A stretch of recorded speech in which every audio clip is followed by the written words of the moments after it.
Candace Owens revealed text messages between Charlie Kirk and 8 of his Turning Point USA advisors, which provide definitive proof that Charlie Kirk, as Candace has been claiming, was turning away from the pro-Israel cause because of the way that Jewish donors were treating him.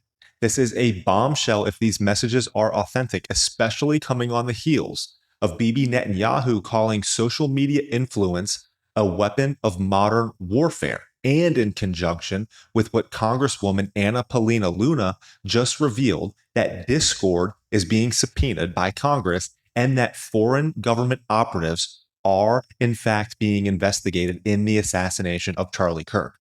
This is a developing story that I have had my nose in. A few very important developments here that I'm going to lay out for you, and then I'm going to pose a question that no one has yet when it comes to this Charlie Kirk assassination. I'm Zach Costello. So Candace Owens just released these text messages, which have Charlie Kirk explicitly saying that he was leaving the pro-Israel cause because of how he was being bullied, pressured, morally blackmailed, as he said, and censored by Jewish donors of Turning Point USA. This group message exchange occurred 48 hours before he was assassinated at UVU. Watch this. This is an actual group chat, which happened 2 days before Charlie Kirk was assassinated. There were 9 people in total on this chat, including Charlie and Rob McCoy. I'm going to protect the names of the other 7 for now. To be clear, I might actually release a name every day this week, but I want to show you this because suffice it to say, Rob McCoy was on this text thread, and I think it helps contextualize him as a person, in my view, that he would attack me for telling the truth about the pressure that he was facing. Take a look. So Charlie writes in this group chat, just lost another huge Jewish donor, $2 million a year because we won't cancel Tucker. I'm thinking of inviting Candace. Somebody writes, oh. Charlie writes, Jewish donors play into all of the stereotypes. I cannot and will not be bullied like this, leaving me no choice but to leave the pro-Israel cause. Then somebody writes, a donor writes, please do not invite Candace. That might feel good short term, but it's not good long term. In my opinion, like all groups, you're going to get a wide variety of opinions. That nasty free will thing that God bestowed on us makes life frustrating at times after the dust settles a bit, maybe. So again, this is 48 hours before Charlie Kirk was assassinated. He was very clear and he was very explicit, and he did not back down, not in that Hamptons meeting, which they're all lying about, nor in this text thread. I'm not going to reveal the names of the other 7. Actually, you know what? I disagree with myself 4 seconds ago. Let's just throw in Josh Hammer for funsies. He's on this chat, okay? From day one, Candace Owens has been very unhappy with the pro-Israel media reaction to Charlie Kirk's assassination, and they have done everything possible to slander her, blatantly lie about her, call her crazy, lunatic, conspiracy theorist that no one should take seriously.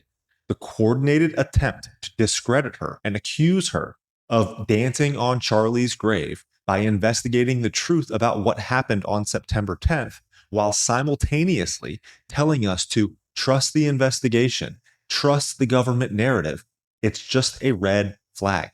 They've repeatedly said that her claims about Charlie turning his support away from Israel were baseless. These messages prove once again that they were being dishonest. Candace was perhaps most triggered by the fact that Israeli Prime Minister Bibi Netanyahu made media appearances in the immediate aftermath of Charlie Kirk's assassination, claiming him to be a friend, an unwavering friend of Israel.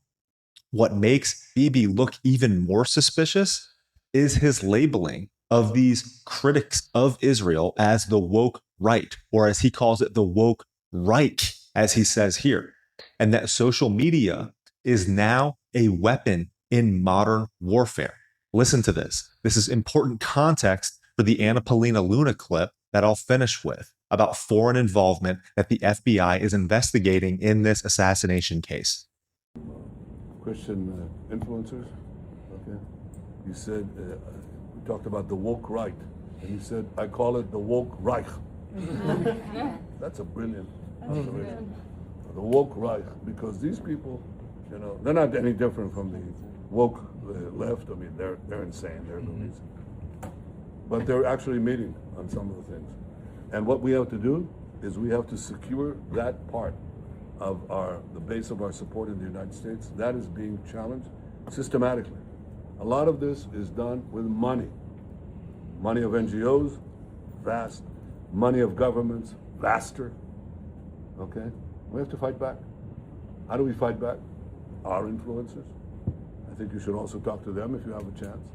To that community, they're very important. And secondly, we're going to have to use the tools of battle. You know, the weapons change over time. You can't fight today with swords. That doesn't work very well. Okay, and you can't fight with cavalry. That doesn't work very well. And you have these new things, you know, like drones, things like that. I won't get into that. But we have to fight with the weapons that apply to the battlefields in which we're engaged. And the most important ones are the social media. And the most important purchase that is going on right now is class Followers. TikTok. TikTok, number one. And I hope it goes through because it can be consequential. And the other one, what's the other one that's most important? X. That's very good. And, you know, so we have to talk to Elon. He's not an enemy. He's a friend. We should talk to him. Now, if we can get those two things, we get a lot. And I could go on other things, but that's not the point right now. We have to fight the fight, okay? To give direction to the Jewish people and give direction to our non-Jewish friends or those who could be our Jewish our friends. Are we going to succeed with everyone? No. Will there be a strong counterpoint? Yes. So imagine if Charlie Kirk, the most influential conservative voice in America with the most effective conservative organization that had already proven capable of galvanizing young voters to swing an American election, had decided to turn away his support from Israel. That would, in fact, be very catastrophic for the propaganda war that Israel is trying desperately hard to win, as you just heard. If American public support for Israel fell apart, Israel's very existence would be at risk. What would a country do in order to protect their existence? This is not stuff of conspiracy theory. This is real. It's so real, in fact, that the FBI is investigating foreign operative involvement in this assassination case. It's not a matter of if a foreign government was involved. It's a matter of who. Here is Anna Paulina Luna dropping yet another bombshell claim, which puts a pretty interesting spin on all of this for us to consider. There's been a lot of questions as to whether there was foreign government involvement. In which one? In the assassination of Charlie Kirk, right? Okay. So, like, we're going to address these theories right now. Back during the ICE riots, do you remember all of that at the beginning of the year? Mm-hmm. A lot of people were like, where are all of a sudden these big violent riots coming from? Who's funding these organizations? We found out that there was a foreign funding tied to an individual by the name of Neville Singham, who's a multi-billionaire. And he made his billions by working with the communist Chinese government. And he would and he's not a registered agent, a foreign agent, which is a FARA violation. So he's taking these millions, funneling it into organizations like the Party of Socialism and Liberation, who then in turn create these very radicalized movements, but they're not even American in theory or funded by American people. They're actually funded by foreign governments. The irony in all this is that Neville Singham, not just to Mamdani's election, so like Jews from Mamdani, but he actually also has ties to funding the Party of Socialism, the Salt Lake City queer group, which is now being investigated with former knowledge on whether or not they knew Charlie would be assassinated, who had ties to the shooter. So I do think that there's a foreign funding tie, but the question is which government, and I think it's tied to the Chinese. Interesting. I mean, was it like called? The queer what? Salt Lake City queers. Salt Lake City queers. They're being investigated by the FBI. But if you look at the organization and where the funding comes from, I mean, not just them, they had ties to groups in Cuba and they are actually calling themselves terrorists. But not just that, they also have ties to the United Nations. So there's this aspect of a very pro-globalist and then a pro-Marxist movement to really sow discord and divide in this country. And that's why I recently posted on my social media, I was like, check out the bot farms that actually exist.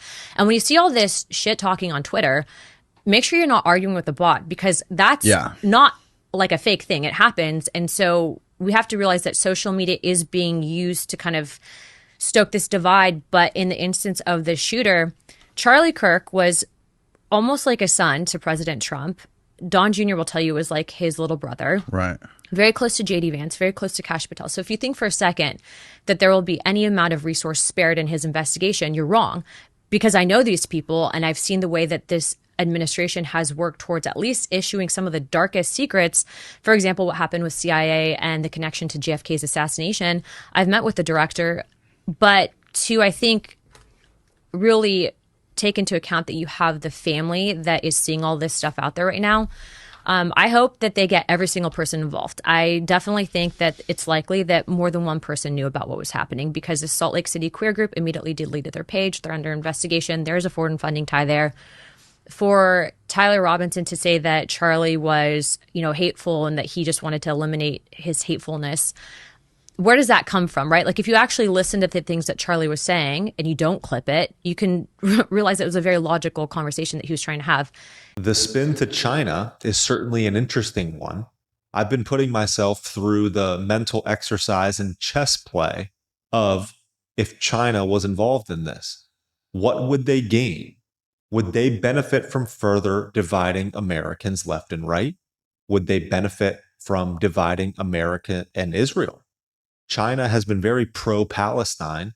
Would this be a strategy to dismantle American public support for Israel to cut them off? In any case, Tyler Robinson is only one aspect of this case. Like I said, it's looking like it's not a matter of if a foreign government was involved in Charlie Kirk's assassination. It's a matter of who. I'm Zach Costello.